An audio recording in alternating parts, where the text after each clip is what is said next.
La devise de la France, liberté, égalité, fraternité, c'est une devise maçonnique. Il faut que les gens le Bah sachent. tiens, expliquez-nous cette devise, parce que moi j'en parle, mais j'aimerais que vous, en tant que spécialiste, vous nous en parliez, et ceux qui nous regardent, là, il y a peut-être presque 4000 personnes qui nous regardent en même temps, et beaucoup, j'imagine que la moitié n'est pas au courant peut-être, donc expliquez-nous cette symbolique. Ah bah, c'est très simple. Liberté, c'est quoi? C'est la liberté, c'est s'affranchir de toutes les limites, de toutes les règles, donc de toutes les règles morales, notamment les règles, les commandements de Dieu.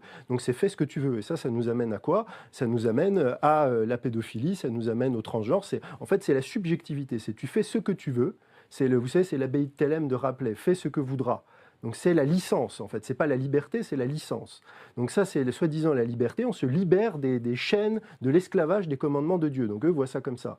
L'égalité, c'est en fait, on va mettre tout le monde sur le même plan. Mais en fait, ça, c'est une arnaque parce que je le dis aux gens qui nous écoutent, à chaque fois qu'on vous promet l'égalité, c'est la ferme des animaux d'Orwell. C'est tous les animaux sont égaux, mais certains sont plus égaux que d'autres. Il suffit de voir le communisme. Soi-disant, tout le monde était égaux. En fait, il y avait une nouvelle aristocratie communiste qui s'était tout approprié, et en fait les gens crevaient de faim, quasiment faisaient la queue dans les magasins, mais par contre ceux qui étaient au-dessus, eux, ils vivaient comme des nababs. Ça, c'est toujours comme ça. Donc il n'y a pas l'égalité, dès qu'on vous vend l'égalité, c'est une arnaque. Et ensuite la fraternité, c'est la fraternité entre frères maçons. Mais alors moi je voudrais poser une question, parce que pour qu'on soit frère, il faut qu'il y ait un père. Si c'est pas Dieu le père, c'est qui alors? C'est ça la question. D'après vous, c'est qui? Ah bah, c'est Satan, c'est Lucifer, et c'est Lucifer qui nous dit qui dit révoltez-vous contre l'ordre de Dieu. Et je pense qu'il y a même beaucoup de gens qui sont francs-maçons qui n'en ont pas conscience. Moi, je ne sais pas si c'est vrai, parce que je ne suis pas franc-maçon.